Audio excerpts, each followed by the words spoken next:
Rasulullah sendiri melakukan poligami itu kan berdasarkan tadi kesejahteraan si anak yatim atau kemudian juga mengangkat derajat si janda-janda ini gitu. Nah kalau yang terjadi saat ini itu kan justru malah sepertinya hanya kebutuhan biologis gitu ya Mbak ya.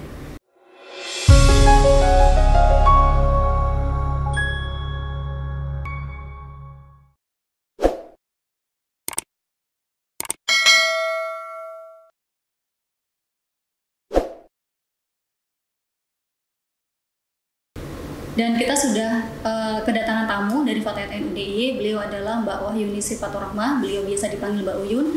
Beliau adalah koordinator bidang dakwah Fatayat NU DIY. Kita sapa terlebih dahulu. Assalamualaikum warahmatullahi wabarakatuh Mbak Uyun. Waalaikumsalam warahmatullahi wabarakatuh Mbak Nila. Nah, kalau kita bicara tentang poligami tadi gitu ya Mbak. Nah sebenarnya kalau dari sudut pandang perempuan itu seperti apa sih memandang poligami ini? Ya, memang ya kalau kita bicara soal poligami ini tidak akan pernah selesai ya, selalu mengemuka gitu. Apalagi kalau ada kasus-kasus yang kemudian menarik untuk ditindaklanjuti gitu ya.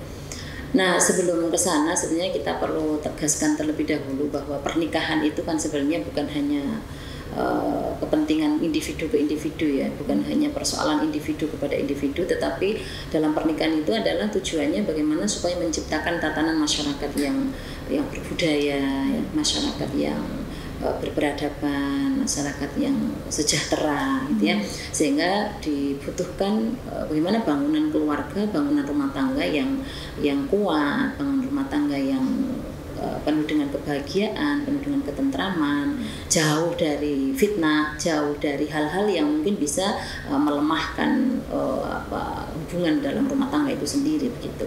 Jadi penting kita tekankan bahwa pernikahan yang sesungguhnya adalah pernikahan yang membahagiakan ya, pernikahan yang didasari oleh tujuan ibadah kepada Allah, kemudian dalam rangka menciptakan keberlangsungan ya kehidupan manusia ke depan begitu. Hingga kalau bicara soal perempuan bagaimana memandang poligami, tentu tidak ada perempuan yang mau dipoligami Mbak gitu, karena dampaknya akan sangat berat gitu ya dirasakan oleh perempuan dan anak gitu ya. Kalau soal laki-laki atau soal bagaimana pendapat tentang poligami menurut kelompok-kelompok tertentu, biasanya hanya perspektifnya itu ada dalilnya dalam Al-Quran, itu Nabi Muhammad melakukannya. Tetapi kan tidak demikian sebenarnya gitu. Ada sebab tasyriknya gitu, ada latar belakang historisnya gitu. Kenapa kemudian muncul ayat tentang poligami tadi gitu, atau apa yang dilakukan oleh Rasulullah sendiri gitu.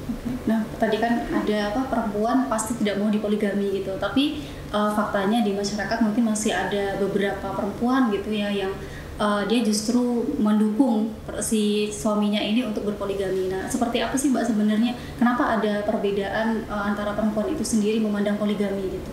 Iya, ini kaitannya dengan pola-pola penafsiran ya, bagaimana memahami ayat Al-Quran, bagaimana memahami teks tentang ayat poligami tadi, terutama dalam surat An-Nisa itu ya. Di sana sebenarnya tegas dikatakan gitu bahwa poligami ini kan sebenarnya sebagai satu solusi darurat.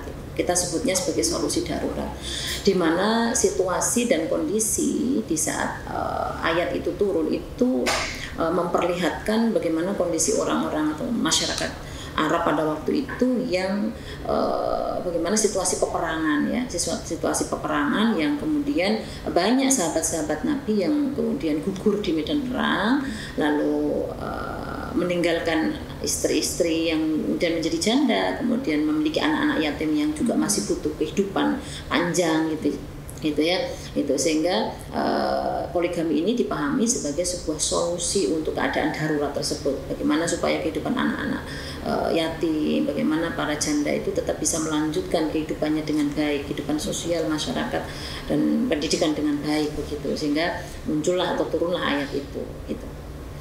Nah tadi masih apakah ini juga berkaitan dengan pengetahuan perempuan itu sendiri gitu terkait dengan ayat tersebut? Karena kan kalau kita lihat gitu ya, yang mendukung poligami itu biasanya alasannya adalah karena ingin mendapatkan surga, biasanya seperti itu.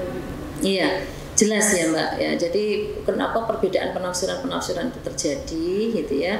Karena itu tadi ada banyak kepentingan, ada banyak sudut pandang sehingga menyebabkan poligami ini menjadi pro dan kontra. Ada yang mendukung dan ada yang tidak mendukung.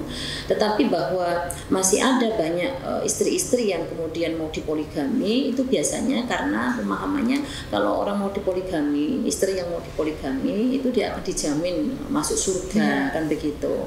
Padahal sejatinya gitu ya bahwa kehidupan rumah tangga yang katakanlah jauh dari kebahagiaan karena suaminya menikah kembali, kemudian tentunya akan menghadapi satu situasi yang berat di situ ya, itu karena jelas itu di dalam Al-Qur'an sendiri ya, dalam surat An-Nisa tadi dikatakan wa in khiftum alla tuqsitu fil yatama fankihu ma taba lakum minan nisa'i matna wa thulatha wa ruba'. Wa in khiftum alla ta'dilu fawahidatan aw ma malakat aymanukum. Dzalika adna alla ta'ulu. Jadi konteks ayat poligami ini berkaitan dengan bagaimana keadilan itu. Dikaitkan dengan keadilan terhadap anak-anak yatim. Wa in khiftum alla tuqsitu, jika kamu merasa khawatir untuk ketidakadilan yang dialami oleh anak-anak yatim itu, maka fankihu ma taba lakum, silahkan kamu menikahi ibu-ibu mereka gitu ya, kalau kita bahasakan perempuan-perempuan itu yang kamu sukai, 2 ya matna, wa thulatha atau 3, wa ruba' atau 4 gitu. Itu. Tapi ditegaskan wa in khiftum alla ta'dilu, jika kamu tidak mampu berbuat adil di sini gitu ya, fawahidatan, maka cukup 1 saja. Maka jelas ayat ini justru menegaskan tentang monogami gitu. Kenapa? Karena di ayat berikutnya ini menjadi sangat penting untuk kita lihat gitu bahwa walan tastati wa an ta'dilu bainan nisa'i walau harastum fala tamilu kullal maili fatadharuha kal mu'allaq. Kamu tidak akan mampu berbuat adil meskipun kamu mau, meskipun kamu sangat ingin gitu. Jadi walan tastati wa an ta'dilu bainan nisa gitu ya. Kamu tidak akan mampu berbuat adil meskipun kamu sangat menginginkan. Jadi ada 2 kalimat keadilan di sana di dalam Quran itu. Yang pertama adalah qosato ya. Qosato itu artinya adalah keadilan secara material gitu ya. Seorang suami mungkin bisa berbagi adil secara materi terhadap istri-istrinya, terhadap anak-anak yatim, tetapi tidak akan mungkin dia bisa berbuat adil secara perasaan gitu. Anta'dilu di situ adalah adil secara perasaan, membagi perasaan yang sama, cinta yang sama antara istri pertama dan istri yang berikutnya. Itu dikatakan dalam Al-Quran tidak mungkin bisa. Bagaimanapun akan ada kecenderungan untuk lebih mencintai istri yang berikutnya, istri yang lebih muda daripada istri yang sebelumnya gitu. Nah, yang paling penting lagi adalah yang dicontohkan Rasulullah gitu. Bagaimana Rasulullah ketika mempoligami istri-istrinya yang notabene-nya mereka semua adalah janda-janda dan memiliki anak-anak yatim gitu ya. Ini yang harus dijadikan landasan gitu loh. Bukan berarti kemudian ketika Nabi melakukan itu lalu dijadikan sebagai alat legitimasi, sebagai satu argumen bahwa Nabi saja melakukan itu berarti ini sunnah Nabi. Tidak benar gitu. Kalau mau mengikuti Nabi maka yang harusnya dinikahi itu adalah perempuan-perempuan, janda-janda yang memiliki anak yatim gitu ya, dalam rangka untuk bagaimana mengangkat sosial mereka, derajat sosial mereka gitu. Oke. Nah, ini kan tadi ada hubungannya dengan Rasulullah yang juga melakukan poligami gitu. Nah, sebenarnya kalau Rasulullah sendiri melakukan poligami itu kan berdasarkan tadi kesejahteraan si anak yatim atau kemudian juga mengangkat derajat si janda-janda ini gitu. Nah, kalau yang terjadi saat ini itu kan justru malah sepertinya hanya kebutuhan biologis gitu ya, Mbak ya. Iya, ironisnya kan di situ, Mbak. Yang kita lihat bagaimana kayak anomali gitu ya. Di satu sisi mereka mengatakan ini adalah sunnah Rasul, bahwa Rasulullah itu berpoligami gitu ya. Di sisi yang lain yang dia tidak lihat itu adalah apa yang dilakukan Rasulullah itu kan dalam rangka untuk mengangkat bagaimana kehidupan anak-anak yatim, bagaimana kehidupan para janda tadi itu tetap bisa sejahtera, tetap bisa baik gitu ya. Jadi harusnya dipahaminya dalam konteks itu gitu. Tidak hanya dilihat bagaimana Rasulullah memiliki istri sekian gitu. Tetapi juga penting saya sampaikan di sini bahwa poligami ini adalah kaitannya dengan bagaimana syariat Islam ya. Syariat Islam ini ingin membatasi gitu ya. Jadi sebenarnya bukan pada berapa istri yang bisa dinikahi, bukan pada itu gitu, tapi pada persoalan Apakah dia bisa menciptakan keadilan di sana? Apakah dia bisa menciptakan kehidupan yang sejahtera di sana? Gitu. Kesejahteraan itu tentu sangat berkaitan dengan bagaimana tidak hanya secara fisik ya, tidak hanya secara materi ya, tetapi secara naluri, secara perasaan gitu. Jadi kesejahteraan seorang perempuan itu ketika dia tidak terganggu emosinya, ya tidak terganggu spiritualnya, tidak terganggu fisiknya, nah, itu baru dikatakan sejahtera, itu baru dikatakan bahagia gitu. Kalau tidak ada tekanan-tekanan baik secara fisik, baik secara psikis, psikologis gitu. Nah, kalau dulu di masa Rasulullah itu apakah juga sebenarnya istri-istri Rasulullah itu tidak pernah cemburu gitu, atau justru malah sebaliknya ada beberapa istri yang mungkin sangat cemburu dengan istri yang lain gitu? Ya. Itu menarik sekali Mbak ya. Saya perlu sampaikan juga bagaimana riwayat-riwayat itu mengatakan gitu bahwa bagaimanapun seorang perempuan itu tidak akan terima ketika dia dipoligami gitu. Istri Nabi pun demikian gitu. Bahkan istri-istri Nabi, kenapa saya katakan istri-istri Nabi, karena tidak hanya Nabi Muhammad ya, bahkan Nabi Ibrahim itu ya istrinya juga cemburu gitu. Bagaimana kisahnya Sarah itu ya, yang sangat cemburu dengan Hajar, sampai kemudian Siti Hajar diusir gitu ya, sampai ke gurun pasir gitu ya, itu karena kecemburuannya gitu. Ini menandakan bahwa seorang perempuan siapapun itu tidak akan rela dimadu, tidak akan rela dipoligami gitu ya. Nah, kemudian istri Nabi sendiri, Siti Aisyah, itu kan juga sangat cemburu sekali dengan Siti Khadijah. Sekalipun Siti Khadijah ini sudah meninggal gitu ya, tapi cinta pertamanya Rasulullah ini begitu sangat kuat gitu ya, kasih sayang sangat kuat, sehingga pernah satu ketika Aisyah itu bilang, kenapa sih ya Rasulullah kamu selalu menyebut-nyebutkan namanya Khadijah, bukankah kamu sudah punya istri yang lebih muda, yang lebih cantik gitu. Tapi apa yang bilang Rasulullah, tidak akan pernah lupa terhadap Khadijah gitu. Kenapa? Karena Khadijah itu perempuan istimewa ya. Dia orang yang pertama kali menerima keimanan ya, menerima syariat Islam gitu ya, mempercayai Nabi gitu ya. Orang mukmin yang pertama kali itu ya Khadijah itu. Kemudian Siti Khadijah juga sangat membantu bagaimana dakwah Islamnya Rasul gitu. Dan yang paling penting bahwa dari rahimnya Siti Khadijah lahir putra-putranya itu. Ini yang tidak tergantikan gitu. Tapi bahwa semua istri-istri yang dipoligami itu pasti akan merasakan ketidakadilan, akan melahirkan kecemburuan, termasuk tadi itu istri Nabi. Lalu pernah juga Nabi Muhammad menekankan tentang bagaimana putrinya ya Fatimah itu ketika ada rumor mau dipoligami oleh Ali gitu ya, Nabi Muhammad tidak terima gitu. Kalau nanti Ali mau mempoligami Fatimah, ya silakan ceraikan dulu si Fatimah itu gitu, karena kalau kesedihannya Fatimah adalah menjadi kesedihan Nabi juga gitu, dan sakit hatinya Fatimah juga akan menjadi sakit hatinya Nabi gitu. Dan ini menjadi penegasan yang luar biasa terhadap poligami itu gitu ya. Termasuk cicitnya Nabi Sukainah itu juga menolak betul poligami begitu, dimana dia Sukainah ini menikah sampai 3 kali. Dan kenapa dia menikah 3 kali? Karena pada saat dia menikah pada suaminya yang pertama, lalu ada keinginan Sukainah untuk tidak dipoligami. Ternyata suaminya masih ingin mempoligami, akhirnya dia memilih untuk bercerai gitu, dan itu terjadi sampai 3 kali. Apa yang kita lihat dari kisah-kisah tadi gitu ya, dari kisahnya Fatimah, dari kisahnya Sukainah, dari kisah Sarah Hajar, dari kisahnya Aisyah Khadijah, ini cukup menjadi bukti, menjadi dasar bahwa sebenarnya poligami itu bukan menjadi syariat yang kemudian harus kita pahami sebagai katakannya sunnah Nabi saja gitu ya, tapi bahwa ini adalah sebagai satu solusi yang darurat itu. Jadi kalau situasinya memang sangat darurat ya bisa dikatakan boleh gitu ya, tapi ada tadi situasi darurat gitu ya, ketika tidak ada ketidakadilan di sana gitu. Makanya poligami sangat mensyaratkan adanya adil di situ gitu. Kalau tidak bisa adil tidak boleh itu berpoligami. Dan adil juga tadi susah ya, untuk bahkan tidak bisa diwujudkan gitu. Oke, tadi Mbak Uyan sempat menyebutkan ada situasi darurat gitu. Nah, situasi darurat ini yang seperti apa sebenarnya Mbak, yang mengharuskan seorang laki-laki harus berpoligami gitu?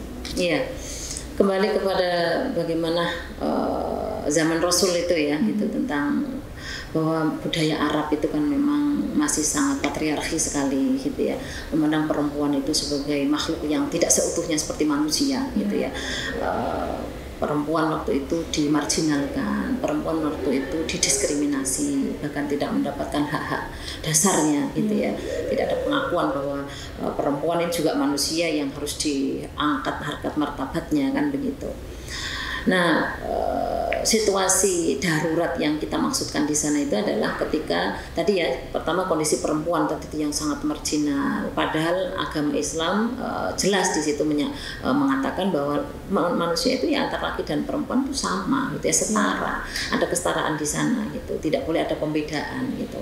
Yang berbeda itu hanya faktor keagamaan dan faktor ketakwaannya saja gitu. Itu kan jelas di dalam satu ayat itu dikatakan ya ayyuhan nasu inna khalaqnakum min dzakarin wa untha wa ja'alnakum syu'uban wa qabaila lita'arafu inna akramakum indallahi atqakum. Sesungguhnya Allah menciptakan manusia itu ada laki ada perempuan gitu ya. Lalu diciptakan berbangsa-bangsa, bersuku-suku supaya pas lita'arafu, supaya saling mengenal. Inna akramakum indallahi atqakum, sesungguhnya yang paling mulia di sisi Allah itu adalah yang paling bertakwa, kan begitu. Jadi di sini tegas agama memposisikan manusia baik laki-laki maupun perempuan itu setara, tidak boleh didiskriminasi satu sama lain. Tapi budaya Arab kan masih sangat kuat patriarkinya yang masih menjadikan perempuan ini sebagai makhluk yang termarginalkan gitu ya. Lalu kemudian itu yang pertama. Yang kedua adalah situasi peperangan di mana pada waktu itu sahabat-sahabat Nabi tadi seperti yang saya katakan banyak yang terbunuh di medan perang sehingga meninggalkan anak-anak yatim, meninggalkan janda-janda yang fakir, yang miskin, yang tidak bisa menjamin kehidupannya gitu ya. Sehingga mereka juga berhak untuk hidup secara baik, secara damai, secara sejahtera. Makanya Islam memberikan solusi gitu untuk bagaimana caranya menghidupi atau memberikan hak-hak dasar dari anak-anak yatim tadi gitu ya, itu hidup, hak hidup gitu ya, hak kemudian berpendidikan gitu ya, hak untuk bisa mengekspresikan tugas kekhalifahannya gitu, untuk melanjutkan tugas kekhalifahannya itu penting gitu, sehingga kemudian ada solusi untuk berpoligami. Tapi yang paling penting lagi adalah harus adil gitu, karena kalau tidak bisa berbuat adil maka tujuan-tujuan yang ingin dicapai tadi justru akan tidak akan terwujud gitu. Kalau yang di konteks sekarang mungkin Mbak, seperti apa kondisi darurat itu gitu? Iya, kalau saya lihat sekarang ini kehidupan manusia zaman sekarang ini sebenarnya sudah lebih mudah ya kalau dalam konteks ini ya, karena ada banyak dinas-dinas sosial yang punya bisa menjamin gitu ya kehidupan ya, apalagi misalnya pemerintah banyak memberikan bantuan, banyak memberikan ini begitu, sehingga kalau zaman sekarang dijadikan sebagai landasan untuk berbuat poligami saya rasa sudah tidak relevan gitu ya. Karena gini, yang kita lihat itu ironis gitu ya, satu tidak sesuai dengan apa yang dilakukan oleh Rasulullah itu. Kalau coba kita perhatikan tokoh-tokoh yang melakukan poligami itu justru mengambil istri-istri yang jauh lebih muda gitu ya, istri-istri yang katakanlah lebih cantik dari istrinya, kemudian dia juga tidak memiliki anak gitu ya. Jadi tidak sama konteks poligami yang dilakukan oleh Rasulullah, dan ini tentu sangat ironis tadi yang saya sampaikan itu, seakan-akan poligami ini hanya sebagai kebutuhan biologis semata gitu. Padahal tujuan syariatnya adalah mengangkat kehidupan anak-anak yatim, janda-janda fakir miskin tadi, supaya mereka tetap bisa menjalankan kehidupannya sesuai dengan kodrat kekhalifahannya atau tugas kemanusiaannya begitu. Berarti kalau tadi Mbak Unya juga sempat menyebutkan ada kesetaraan perempuan gitu ya. Nah, kalau dalam konteks poligami ini sebenarnya apakah juga perempuan berhak untuk menolak ketika dipoligami gitu, Mbak? Ya, tegas di situ. Ya, tegas perempuan menjadi pihak yang harus dimintain izinnya gitu, karena boleh tidaknya itu satu, dia harus dapat izin dari istrinya terlebih dahulu. Kalau tidak dapat izin dari istrinya tidak diperbolehkan melakukan poligami gitu. Yang kedua harus adil tadi gitu, harus betul-betul mampu berbuat adil terhadap istri-istrinya, meskipun sudah di-warning oleh Al-Quran tadi, lantas tadi kamu tidak akan mampu berbuat adil walau harastum. Jadi walan tastati'u an ta'dilu bainan nisa'i, kamu tidak akan mampu berbuat adil terhadap istri-istrimu walau harastum, meskipun kamu sangat menginginkan. Ini harus digarisbawahi gitu. Makanya kembali lagi ke ayat yang tadi saya sebutkan gitu. In khiftum alla ta'dilu fawahidatan gitu. Jadi sunnahnya menikah itu ya monogami, itu bukan poligami gitu. Nah, kalau yang terkait dengan perempuan gitu ya, khususnya apakah perempuan ini kan kadang-kadang mungkin tidak bisa menolak gitu ya ketika si suami mungkin mengajukan untuk berpoligami. Nah, apakah di kehidupan yang saat ini itu juga ternyata masih banyak gitu Mbak yang perempuan yang belum berani untuk menyuarakan haknya gitu di dalam pernikahan khususnya? Iya, masih banyak yang itu tadi ya terkontaminasi dengan dalil-dalil tadi itu ya, bahwa perempuan kalau mau dipoligami berbagi suami itu akan dia nanti masuk surga dan seterusnya. Apa yang tadi diperlihatkan oleh Sukaina itu juga patut untuk kita jadikan contoh gitu ya, bahwa seorang istri kalau dia tidak bersedia dipoligami, dia lebih memilih untuk bercerai gitu ya. Jadi semua ada pilihan pada seorang istri gitu. Apa yang menjadikan dirinya baik, pilihannya baik, yaitu yang dia lakukan gitu. Jadi ukurannya adalah perempuan gitu, adalah kemaslahatan perempuan itu, bukan pada suaminya. Jelas kalau suaminya kan hanya keinginannya mesti pribadi biologis, tapi kalau seorang istri ini harus betul-betul menjadi ya tadi gitu ya, boleh tidaknya itu ya pada izin istrinya, dan istri juga begitu, mau dipoligami atau tidak itu tergantung pada dirinya gitu, kesiapan tadi itu berbagi gitu. Dan saya yakin tidak semua perempuan itu mau siap untuk dipoligami, untuk berbagi perasaan. Kalau berbagi materi oke, tapi kalau berbagi perasaan itu sulit rasanya gitu. Kalau di zaman sekarang kan ada narasi-narasi yang mengatakan populasi perempuan itu lebih banyak sementara populasi laki-laki itu lebih sedikit sehingga wajar untuk melakukan poligami. Nah, apakah hal ini juga diwajarkan gitu Mbak sebenarnya untuk melakukan poligami gitu? Iya, itu kan orang otak-atik gaduk gitu ya istilahnya itu ya. Argumen-argumen yang menurut saya tidak logis ya. Kemudian kalau dijadikan sebagai standar bahwa seorang perempuan boleh dipoligami karena populasinya, itu saya kira bukan sesuatu yang rasional gitu. Itu hanya tadi otak-atik gaduk saja gitu. Tidak ada yang bisa menjamin bahwa ketika istilahnya populasinya dirubah atau kemudian itu tidak gitu. Tapi memang poligami ini harus dipahami betul-betul dalam konteks bagaimana syariat yang mau disampaikan, syariat yang mau diwujudkan adalah kemaslahatan gitu. Jadi apapun itu bentuk syariat yang dibawa oleh Rasulullah ini ada dalam rangka ingin mewujudkan kemaslahatan, hidup yang bahagia, hidup yang sejahtera, hidup yang penuh dengan keadilan. Gitu ya, anak-anak bisa hidup dengan baik, bisa menjalankan kehidupan masa depannya juga dengan baik begitu. Oke. Mungkin terakhir Mbak, terkait dengan perempuan begitu ya yang kadang-kadang masih kurang berani untuk menyuarakan haknya gitu di lingkup keluarga ya, terutama di lingkup kecil gitu. Nah, ini seperti apa untuk menolak poligami ini? Ya, sekarang sudah banyak ya Mbak, lembaga-lembaga yang mungkin bisa menjadi mitra atau menjadi teman untuk istilahnya, karena perempuan itu merasa perlu berbagi, ya harus berbagi.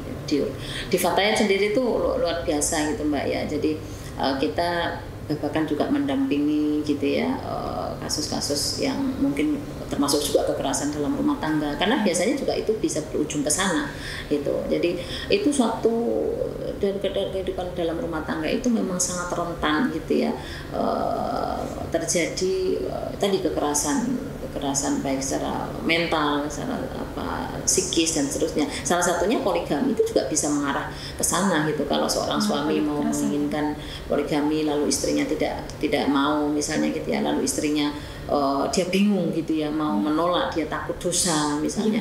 Kalau dia mau dipoligami lalu dia nggak nyaman, dia nggak bahagia, ini kan dalam situasi dilema gitu. Maka butuh pendampingan, dia butuh dicerahkan, kita butuh dikuatkan, diberikan narasi-narasi seimbang gitu ya. Ini dalam rangka itu, kita dalam rangka memberikan narasi-narasi seimbang gitu ya, supaya masyarakat itu teredukasi, supaya masyarakat itu tahu seperti apa sih sebenarnya ayat-ayat Al-Quran itu, bagaimana sih sebenarnya poligami dalam konteks Al-Quran dan hadis, lalu dalam konteks Rasulullah dulu seperti apa gitu, supaya perempuan-perempuan tidak lagi takut untuk dan menolak jika dia ingin dipoligami. Itu tidak hanya dalam rasa takut dosa saja, tidak, tetapi kehidupan kita ini penting untuk dijamin kebahagiaannya. Ini karena sekali lagi tugas perempuan di dalam rumah itu sangat sentral gitu, kita menjadi katakanlah menjamin gitu ya, kalau bahagia istrinya, bahagia ibunya, dia akan menjamin kebahagiaan keluarganya gitu. Keluarganya. Kalau perempuannya tidak bahagia, dia tertekan, itu otomatis akan mengganggu stabilitas kehidupan rumah tangganya, itu pasti di situ. Iya, anak juga nanti bisa menjadi korban. Betul gitu. Apalagi perempuan itu punya tugas mendidik anak, meskipun tugas mendidik itu dari dua-duanya ya, dari laki dan dari suami istri, dari orang tua. Tetapi biasanya itu kan karena tadi ada dalilnya tadi al-ummahatu madrasatul ula gitu ya, bahwa ibu-ibu adalah pendidik yang pertama. Itu harus dipastikan betul, itu seorang istri harus nyaman, harus tentram, harus dalam keadaan bahagia dalam keadaan apapun, apalagi dalam keadaan misalnya sedang hamil, apalagi dalam keadaan sedang punya katakanlah menyusui gitu, itu harus dipastikan kebahagiaan dari seorang perempuan. Dan bahagianya seorang perempuan itu kalau suaminya mampu berikan kasih sayang penuh terhadap istrinya, tidak dibagi dengan yang lain gitu. Oke, terima kasih Mbak Uyun atas waktunya. Semoga kita bisa berbincang lain waktu ya Mbak ya. Gitu. Nah, itu tadi teman-teman terkait dengan poligami gitu ya. Sebenarnya kalau meskipun mungkin Rasulullah melakukan poligami, tetapi bukan berarti poligami ini dilakukan Rasulullah karena alasan biologis gitu, karena kepuasan semata gitu. Tetapi tadi kalau dikatakan adalah bagaimana kemudian Rasulullah ini berpoligami, terus kemudian mengangkat harkat derajat para janda, terus kemudian juga bagaimana mau memastikan keberlangsungan anak-anak yatim ini. Dan kita sudah di penghujung acara, teman-teman. Terima kasih banyak sudah menyimak High Talk kali ini. Semoga kita bisa berjumpa di High Talk selanjutnya. Wassalamualaikum warahmatullahi wabarakatuh. Waalaikumsalam warahmatullahi. Sahabat Hidayatuna, saya Wahyuni Sifatur Rahmah, Koordinator Bidang Dakwah Fatayat NU DIY, mengajak para pemirsa semua untuk bisa menyaksikan High Talk Hidayatuna, akan banyak mendapatkan informasi-informasi tentang kajian keislaman yang menarik ya. Jangan lupa tonton Hidayatuna.